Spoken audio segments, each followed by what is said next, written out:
बिस्मिल्लाहिर्रहमानिर्रहीम, अस्सलाम वालेकुम। मैं शाहिद सकलैन हूँ। आप मुझे मेरे यूट्यूब चैनल फेसबुक पेज पे देख रहे हैं। आज 15 नवंबर है, जुम्मतुल मुबारक का दिन है। कराची शाह लतीफ़ टाउन में पुलिस को ये इत्तला मिलती है कि एक घर के सहन में खून में लथपथ एक औरत की लाश पड़ी हुई है। पुलिस वहाँ पहुँचती है। पुलिस घर के अंदर दाखिल होती है, देखती है कि खातून की लाश पड़ी है जिसका सर धड़ से जुदा है। पुलिस घर की तलाशी लेती है, फोरेंसिक की टीमों को बुलाती है, लेकिन पुलिस जब उस घर के अक़वी हिस्से में जाती है, पीछे वाले हिस्से में जाती है, तो हैरान रह जाती है क्योंकि वहाँ पर उस खातून का कातिल आला कत्ल के साथ खुद मौजूद होता है। पुलिस उसको गिरफ़्तार करती है और गिरफ़्तार करने के बाद थाने मुंतकिल करती है और उससे तफ्तीश का आगाज़ करती है। तो जो चीज़ें खुल के सामने आती हैं वो बड़ी ही खौफनाक हैं। इसमें कोई शक नहीं कि आजकल जितने भी वाक़यात हो रहे हैं वो आपको हर एक वाक़या जो है वो दूसरे से जो है वो ज़्यादा शिद्दत की नोयत का होता है और उसको देख के आपको लगता है कि यार खुदा न खास्ता पता नहीं हम लोगों को क्या हो गया है। ये खातून कोई छोटी उम्र की खातून नहीं थी, इसकी उम्र 45 साल थी तकरीबन। ये 5 बच्चों की माँ थी। इसको किसी ने क्यों कत्ल किया और फिर उसके बाद जो वजह कत्ल करने की उस कातिल ने बताई, उसको सुनकर जो है वो सब हैरान रह गए। ये किस तरह मंसूबा बंदी से किया गया, इसकी इत्तला किसने दी, किसने वो लाश देखी और फिर इसके ऊपर पुलिस अब क्या कार्रवाई कर रही है। आज की इस वीडियो में कराची में होने वाले इस अफसोसनाक वाक़ये की तफसील आपके साथ शेयर करेंगे। लेकिन एक बार फिर कहूँगा कि इसमें भी बहुत सोचने की और समझने की बातें हैं, वो आपने ज़रूर याद रखनी है। मैंने आपको जैसे पहले कहा जी, शाह लतीफ़ बताया ये जा रहा है कि सेक्टर है A16 लतीफ़ टाउन। इसमें जी पुलिस को ये बताती है, पुलिस ये बताती है कि जी हमें अब एक 2 मंजिला घर है यहाँ पे। वो ये बताते हैं कि जी नीचे वाला जो पोर्शन है उसमें किराएदार हैं, मियाँ बीवी हैं, उनके 5 बच्चे हैं, इनका ताल्लुक़ लड़काना से है और जो ऊपर वाला पोर्शन है उसमें मालिक मकान रहता है। अब मालिक मकान एक दिन जो है, ये मंगल और बुध की दरमियानी रात है जो गुजरा है, एक दिन जो मालिक मकान है वो कहता है कि मैं घर की बालाई मंजिल से नीचे जा रहा हूँ गली की तरफ। तो जब वो जा रहा होता है तो उसकी नज़र नीचे वाले पोर्शन के रोशनदान से अंदर कमरे में जाती है।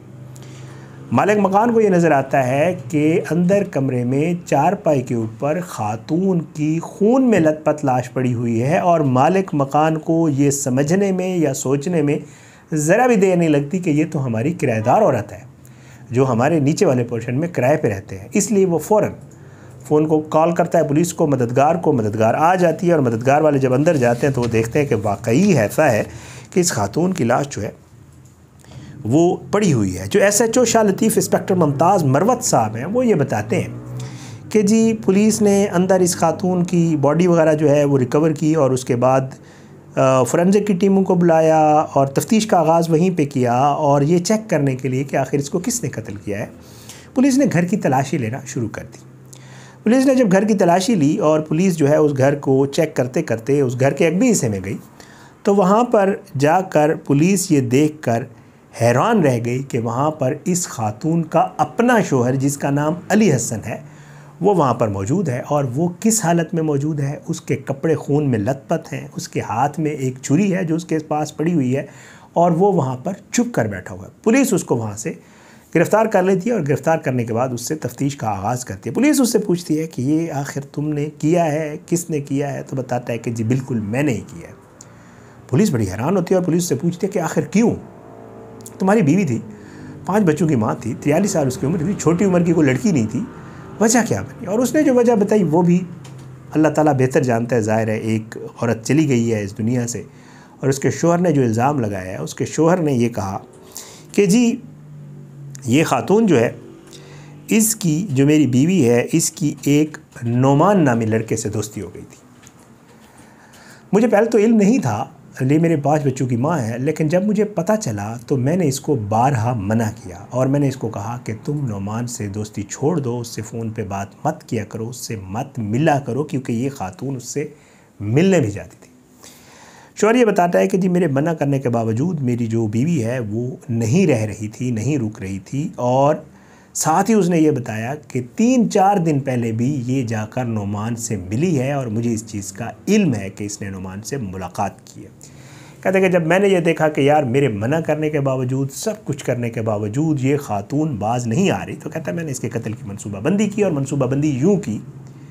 कि जी जो बच्चे हैं हमारे, हमने उनको लड़काना भेज दिया किसी बहाने से कि जी आप लोग लड़काना जाएं, और मैंने ये प्लान किया हुआ था कि जब बच्चे लड़काना जाएंगे ये और मैं घर में अकेले होंगे तो मैं इसका काम तमाम कर दूंगा। महाराज जी वो बताता है बच्चे लड़काना चले गए, ये सोई पड़ी थी, जब ये सोई पड़ी थी तो मैंने जाके गर्दन पे इसके छुरी चलाई, छुरी के वार किए, मुतअद्दिद बार छुरी के वार करने के बाद उस औरत की डेथ हो गई, ज़ाहिरी बात है। और वो जो खून और वो सारा जो है वो उस मालिक मकान ने देखा, और फिर उसके बाद उसने पुलिस को इन्फॉर्म किया। जो महल्ले वाले हैं उनसे भी जब पुलिस ने पूछा तो उन्होंने कहा जी कोई ऐसा मसला नहीं है, ज़ाहिर है ये लोग काफ़ी दिनों से, काफ़ी महीनों से यहाँ रह रहे थे और इनके 5 बच्चे हैं, और हाँ ये ज़रूर है कि पिछले कई दिनों से बच्चे नहीं नज़र आ रहे, तो हमने यही सोचा कि शायद कहीं गए होंगे, जैसे रिश्तेदारों के यहाँ बच्चे चले जाते हैं, ननहाल चले जाते हैं, ददहाल चले जाते हैं, रिश्तेदारों के पास चले जाते हैं, तो हमें ये इल्म नहीं है। हाँ ये ज़रूर है कि इनके बच्चे यहाँ पे नहीं थे और ये दोनों मियाँ बीवी यहाँ पे मौजूद थे। बहरहाल जी पुलिस ये बताती है कि जी फोरेंसिक डिपार्टमेंट के एहलकारों ने जय वक़ुआ से अहम शवाहिद और फिंगरप्रिंट्स इकट्ठे कर लिए, और ये सारी चीज़ें जो है, और जो आला कत्ल वगैरह है और जो उसके लाश के नमूने फोरेंसिक हैं वो जो है भिजवा दिए, हमने लेबॉर्ट्री टेस्ट किया जा रहा है, और उसके बाद जो है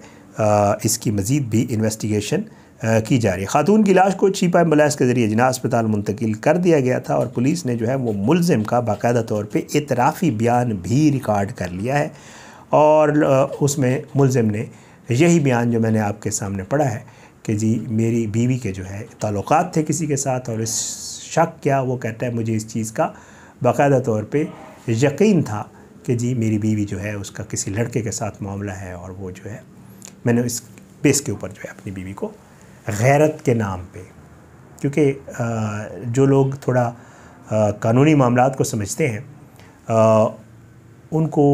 2-3 चीज़ें होती है। जब खुदा न खास्ता इस तरह का कोई वाक़या होता है ना, तो उसमें 2-3 चीज़ें होती हैं लीगली अगर देखा जाए। उसमें ये होता है कि एक,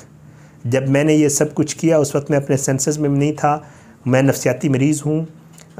इस तरह के मामलात वकील बता देते हैं मुलजमान को, और मुलजमान यही प्ली लेते हैं अपने बयान वगैरह में, और फिर उसके ऊपर उनको थोड़ा सा रिलीफ मिलने के चांसेस होते हैं कि यार इसको फिट्स पड़ते हैं, दौरे पड़ते हैं जब इसने ये अमल किया इसके बदले। अच्छा, दूसरा ये होता है कि कोई कह देते हैं कि मैं गैरत के नाम पे कत्ल किया, तो गैरत के नाम पे जो कत्ल है इसका भी अलग से एक ज़ाहिरी बात है सूरत हाल होती है। अब इसको पुलिस चालान इसका किस तरह तैयार करती है, इसके जो एविडेंस, क्योंकि मौके से गिरफ्तार हुआ है, मौके से गिरफ्तार हुए शख्स के पास और तो और फिर वो इतराफ़ भी कर रहा है कि मैंने मारा। अब जज के सामने क्या कहता है डिपेंड करता है, बट ये है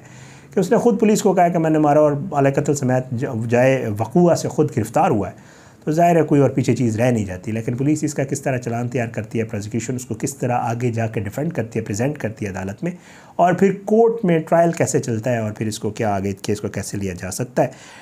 ये सारी सूरत हाल थी जी 43 साल खातून परवीन ज़ौजा अली हसन, जिसके साथ ये वाक़या शाह लतीफ़ टाउन में आया है। बड़ा खौफनाक वाक़या। वो अक्सर है ना कि एक और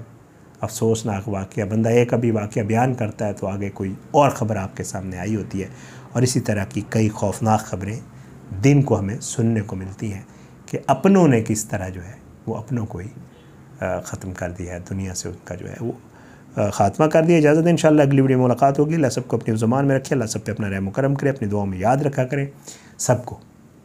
अल्लाह पाकिस्तान का हामी नासिर हो, इसके खिलाफ साजिशें करने वालों को निस्नाबूद करे, अल्लाह ज़ालिमों को इबरत का निशान बनाए, मज़लूमों को इंसाफ मिले, अल्लाह सब पे अपना रहम करम करे, अपनी दुआ में याद रखा करें। मुलाकात इंशाअल्लाह ज़रूर होगी अगली वीडियो में, लेकिन बशर्ते ज़िंदगी इजाज़त दे। पाकिस्तान ज़िंदाबाद। अल्लाह हाफ़िज़।